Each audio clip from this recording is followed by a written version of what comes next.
She should have kept her mouth shut. Everyone in the restaurant that night would later agree on that. But Emily Carter had been on her feet for 11 hours, her lower back was screaming, her rent was 3 weeks overdue, and the man sitting at table 9 had just snapped his fingers at her like she was a dog. The restaurant was called Waitress, one of those places where the menu had no prices and the lighting was so dim you needed a phone torch to read it. Emily had worked there for 2 years. She knew every table, every regular, every trick for surviving a Friday night rush. She knew how to smile when her feet ached. She knew how to say "of course, sir," when what she wanted to say was something very different. He was good at the job. He was good at swallowing things. But that snap, 2 sharp clicks of a stranger's fingers aimed at the back of her head, undid 2 years of practice in 1 second. She turned around slowly. The man at table 9 was somewhere in his mid-30s. Dark hair, sharp jaw, the kind of suit that cost more than Emily made in a month. He was alone, which was unusual for a Friday at Waitress. He had arrived in the middle of the rush, taken the corner table without waiting for a host, and ordered a still water without looking up from his phone. She had brought the water.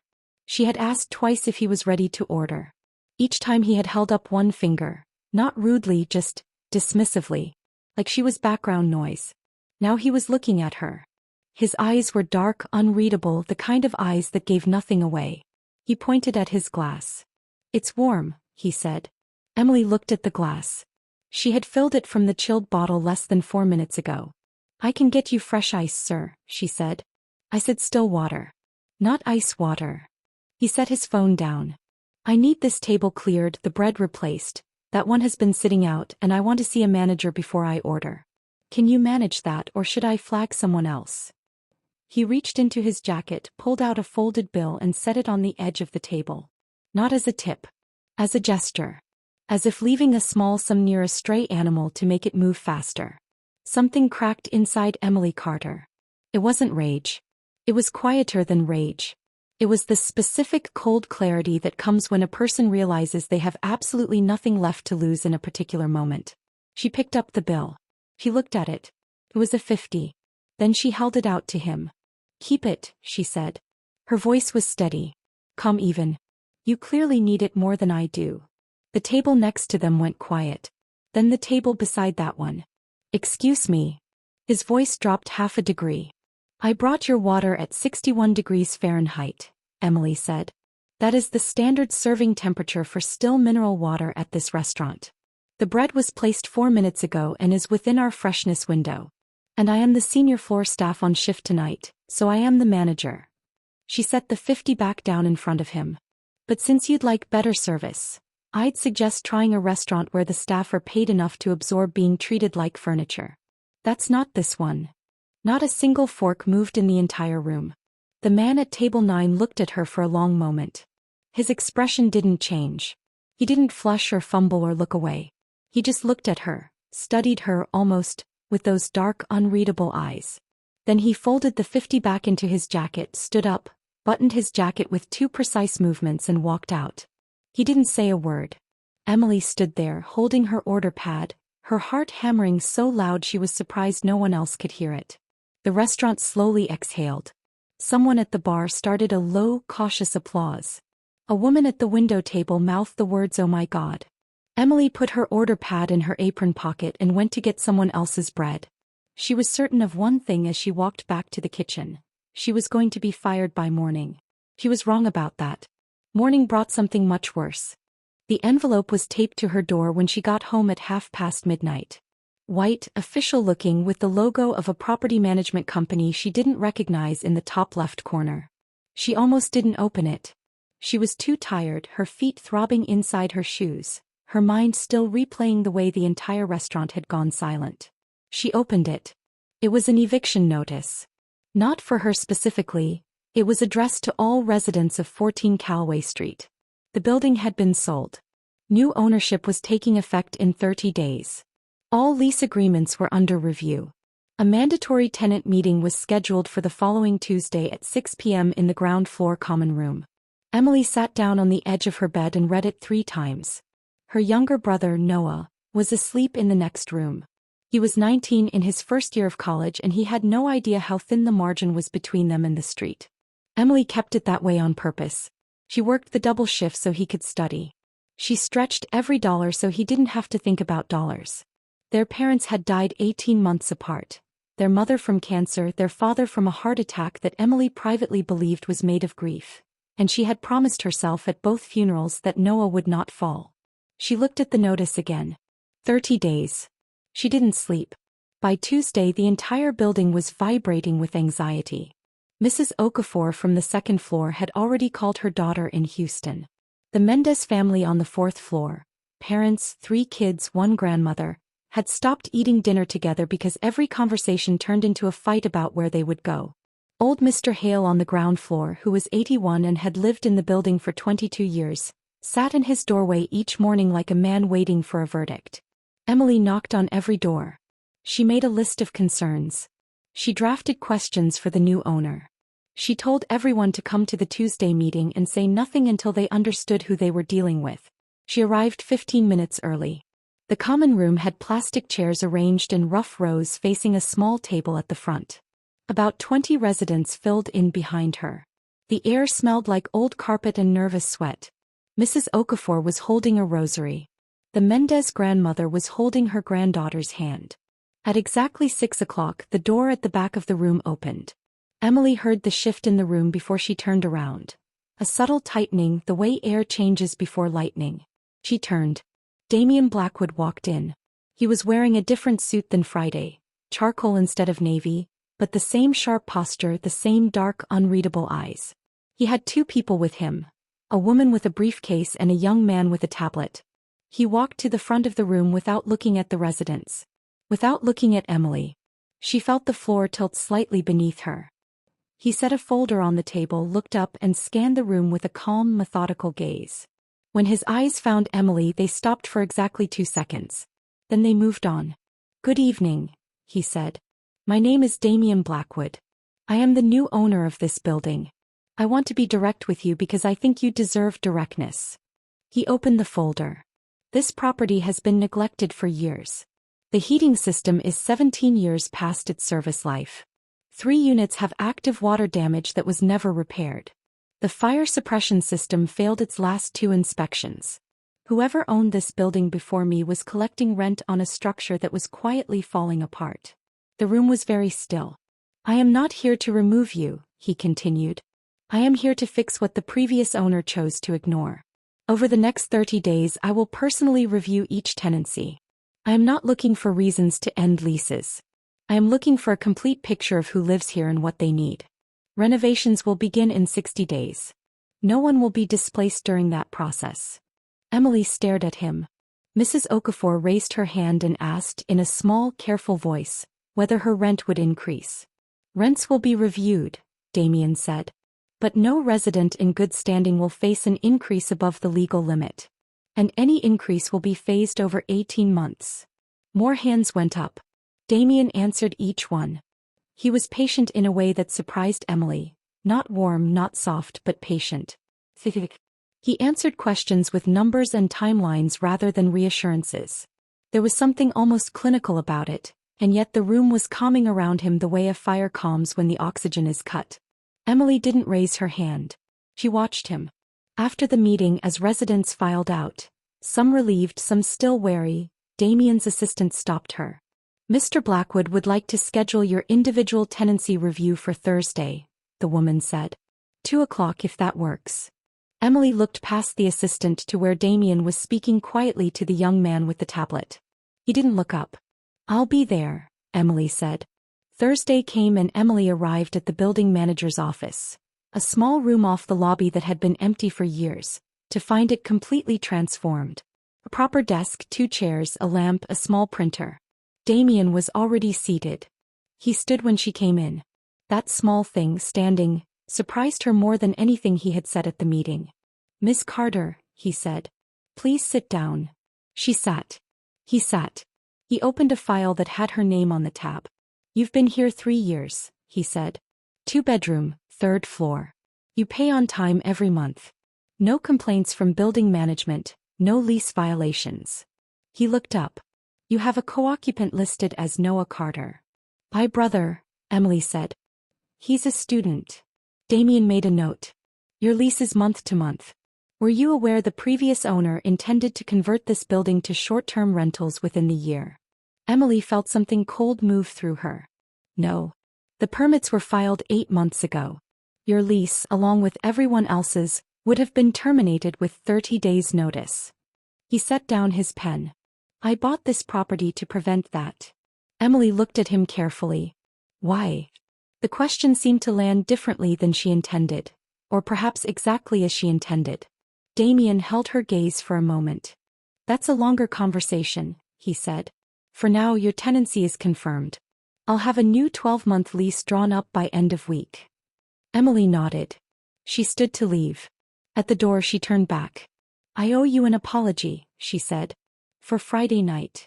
Damien looked at her with those unreadable eyes. No, he said. You don't. She left without knowing what to do with that. In the weeks that followed, Emily watched Damien Blackwood the way she had once watched storms coming in over the harbor as a child, with the specific attention of someone who knew that what looked like distance was actually approach. She noticed things. She noticed that he was in the building almost every day but never ostentatiously, no entourage, no noise. He walked the corridors with the quiet authority of someone who owned the space without needing to perform ownership. She noticed that the heating engineer who came on the third Thursday had been privately contacted before the official renovation schedule. Someone had called ahead to fix Mr. Hale's radiator before winter. She noticed that Mrs. Okafor's hospital bills, 3 weeks of them from a procedure that had been delayed for months, were quietly settled by an anonymous donor the same week Damien began the tenancy reviews. She couldn't prove it, but she had seen Mrs. Okafor sitting in the lobby holding an envelope with a look on her face like someone had handed her back something she had given up on. She noticed that the Mendez family's unit, which had the worst of the water damage, was the first repaired, not because they were on any priority list, but because their youngest child had asthma, and Damien had apparently read the maintenance request that mentioned it. She noticed that when his business partners came to see the property, 2 men in expensive coats who walked through the lobby with the eyes of people doing calculations, Damien spoke to them in a quiet, firm voice that sent them back to their car without the signed documents they had brought. He was not the man she had thrown a $50 bill at in a restaurant. Or he was that man, and that man was not what she had thought. Emily wasn't sure which possibility unsettled her more. She started talking to him. Not much. A few words in the hallway, a question about the renovation schedule, once a longer conversation about the fire escape specifications that turned into a debate about building codes that went on for 20 minutes and left her surprised to find she was still standing there. He was precise. He was dry. He did not waste words on warmth, but he also didn't waste words on cruelty. When she challenged him on something, and she did because she couldn't seem to stop herself, he argued back with facts rather than volume, and he conceded the points he couldn't win without making her feel like she had taken something from him. One evening she found him in the lobby reading something on his phone with the focused stillness of a man who existed in his own private weather system. She was coming back from a double shift. She had flour on her uniform and her hair was half out of its braid and she smelled like the kitchen. You look exhausted, he said without looking up from his phone. Thank you, she said flatly. That's lovely. He looked up then. Something crossed his face, not quite a smile but the shadow of one. I meant it as an observation, not a criticism. I know the difference, she said. I'm just deciding whether I care tonight. He kept walking. At the elevator she heard him say very quietly, for what it's worth, you were right about the water. She pressed the elevator button. I know, she said.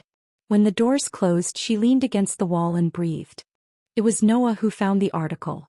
He was doing research for an economics paper and had fallen down a rabbit hole of corporate acquisition histories when he called Emily into his room at 10:30 on a Wednesday night, laptop open on his desk. This is your landlord, right? He said. Damien Blackwood? Emily looked at the screen. It was a business journal piece from 3 years ago. The headline read, Blackwood walks away from Meridian deal in surprise exit. She sat down and read. Damien Blackwood had 3 years earlier been on the verge of completing one of the largest real estate acquisitions in the city's history. A deal worth $400 million involving a consortium called Meridian Group. 6 days before signing he had withdrawn. No public explanation. The consortium had gone on to acquire 3 residential buildings in the same district. All 3 had been converted to short-term rentals within 18 months. All 3 had displaced hundreds of residents. Emily felt something shift in her chest. "Keep reading," Noah said. She scrolled down. Buried in the comments section of the article, not the article itself but a reply thread, someone had written, "Meridian isn't a consortium. It's a shell. Look at the land titles under the residential parcels. There's something worth billions down there." Emily stared at that line. "Noah," she said slowly. "What's under our building?" He pulled up a different tab. A land survey publicly filed from the city's planning department. Beneath 14 Callaway Street and the 4 surrounding properties lay a corridor of urban land that, according to a route map filed 2 years ago, sat directly in the path of a proposed metro expansion. The land was worth, by conservative estimate, $60 million. Emily sat back in the chair. Meridian had been trying to clear the residential properties to seize that land. The previous owner of her building, whoever had filed those short-term rental permits, was either part of Meridian or working for them. Damien had bought the building to stop it. But the question that sat like a stone in her mind was, how had he known? How had he known in time? How had he known about this specific building, this specific corridor, this specific group of residents who were about to lose everything? She needed to ask him. But she also knew from watching him these past weeks that Damien Blackwood did not answer questions he wasn't ready to answer. She would have to come at it carefully. She went to bed instead. She lay in the dark and listened to the building settle around her, the familiar creaks and sighs of old walls, and tried to understand why a man who had walked out of a $400 million deal was now personally overseeing the repair of radiators in a 12-unit apartment building. She was still thinking about it when she fell asleep. She asked him 10 days later. It was a Saturday morning. She found him in the basement, which was being retiled, crouched next to a contractor reviewing a schematic. He was in a dark sweater instead of a suit, and for a disorienting moment he looked almost like a regular person. She waited until the contractor left. "I want to ask you something," she said. He looked up from the schematic. "You're going to anyway. How did you know about Meridian? How did you know about this building specifically?" The silence lasted a beat too long. "I know people," he said. "That's not an answer." He stood up, rolled the schematic and handed it to no one, just held it in his hand like something to do with his hands. "It's the answer I have right now. Damien." It was the first time she had used his first name and they both noticed it. He looked at her directly. "People in this building are making real decisions based on trusting you. Mrs. Okafor told her daughter not to fly in because you said she would be okay. The Mendez family is not looking for another apartment because you said they don't have to. If there is something bigger going on, something that could still go wrong, they need to know that." Something moved behind his eyes. Not evasion. Something that looked more like calculation. Like a man deciding how much of a bridge he could show someone before the other side became visible. "I'm working on something," he said finally. "There are people connected to Meridian who don't know I've identified them yet. If I move too early they disappear. If I move too late..." He stopped. "If you move too late, what?" He looked at her for a long moment. "There's a file," he said. "Documentation connecting Meridian to a network of forced displacements going back 20 years. Shell companies, bribed officials, residents who were intimidated out of their homes. The people behind it are still operating. The file is enough to end them." He paused. "I've been building it for 3 years." Emily felt the air in the basement change. "Where is it?" "My office. In the building. I moved it here 2 weeks ago because I needed it close." "Why are you telling me this?" He looked at her in a way that made her feel like something being read carefully and honestly. "Because you asked," he said. "And because I've learned that lying to you is a waste of both our time." She didn't know what to do with that either. She went upstairs. She stood at her window and looked out at the street and tried to organize what she felt into something she could name. It wasn't quite trust. It wasn't quite the opposite. It was something more unsteady than both. The feeling of a ground that might hold your weight but hadn't been tested yet. 3 days later, Emily was working the Tuesday lunch shift when Noah called her. "There's something you need to see," he said. "Come home after work. Don't ask me on the phone." She got home at 4. Noah was at the kitchen table with his laptop and a manila folder that Emily had never seen before. "Where did that come from?" she asked. "Mr. Hale," Noah said. He came to my door this morning. He said he'd been holding on to it for years and he didn't know what to do with it, but after the tenant meeting, after seeing who bought the building, he thought maybe it was time. Emily sat down and opened the folder. Inside were photocopied documents. Legal papers, mostly old ones, the kind with stamps and carbon copy smearing. Her eyes moved quickly until they caught something that made her stop completely. A name. Her father's name. Robert Carter. The document was dated 20 years ago. It was a witness statement. Her father had been a witness to something, signed his name to it in his familiar, slightly left-leaning cursive. She read the statement. Then she read it again. 20 years ago her father had worked as an estate agent. He had witnessed the signing of a property transfer. A building in this district 2 streets over, that was part of a forced sale. The buyer was a company that Emily now recognized. An early iteration of what would become Meridian Group. The seller was listed as an elderly widow who, the document noted in her father's handwriting, had not understood the terms she was signing. There was a second page. A letter, handwritten, that her father had apparently written but, based on the lack of a postage mark, never sent. It was addressed to a law firm. In it he described what he had seen, stated that he believed the sale was fraudulent and provided a name.